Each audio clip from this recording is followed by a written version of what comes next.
इसकी तंगी नहीं शिट कर रहे हैं।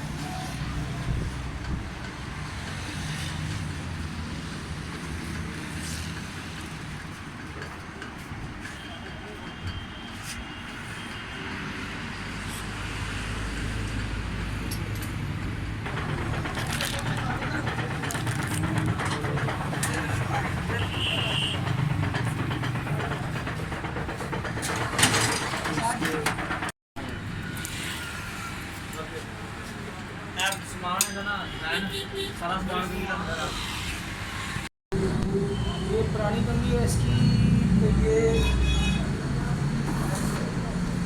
दोनों नहीं डालनी है, कंगी भी नहीं डालनी है, ठीक है। इसके शाफ्ट भेजे हुए हैं वो भी चेंज होके आते हैं इंशाल्लाह। सस्पेंशन का पूरा काम है, ये सारी सेटिंग करने के बाद, गाड़ी मुकम्मल करने के बाद ट्यूनिंग करते हैं इंशाल्लाह, उसको मुकम्मल करते हैं। क्योंकि आवाज़ काफ़ी ज़्यादा, छोटे छोटे फॉल्ट थे काफ़ी ज़्यादा सस्पेंशन में। भाई ने उससे टाइम लिया था पहले कि यार ये गाड़ी मुकम्मल करनी है, सारा सस्पेंशन का काम, सारा सामान नया डालना है।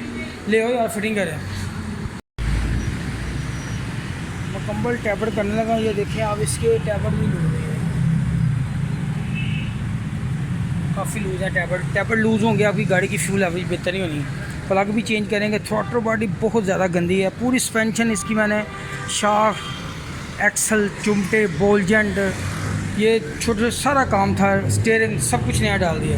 ये काफ़ी गंदी, मुकम्मल ट्यूनिंग कर रहा हूँ इसकी इंशाल्लाह। अल्लाह सुब्हाना ताला की मेहरबानी और उसके फजल से ये ज़बरदस्त रिज़ल्ट निकाल के भाई को देंगे। ये गाड़ी की सस्पेंशन करना टाइम लिया था, वरना मैं कम करता हूँ। ये पूरा ज़बरदस्त काम किया। ये पीछे आल्टो लगी हुई है, पहले भी गाड़ी मुझसे करवा के गए हैं, कोई और गाड़ी थी, ये दूसरी गाड़ी लेके आए। ये गाड़ी बहुत ज़्यादा फ्यूल खर्च कर रही है। मैंने रफानी ऑटो पुरानी वर्कशॉप छोड़ दी है, मेरी कोई ब्रांच उधर नहीं है। ये मेरी ओरिजिनल रफानी ऑटो ये ऊपर इधर है, ये दुकान है मेरी। अगर किसी दोस्त भाई ने कोई काम सीखना हो, कोई 2, 3, 4 साल का एक्सपीरियंस हो, तो मेरे साथ रब्ता करें।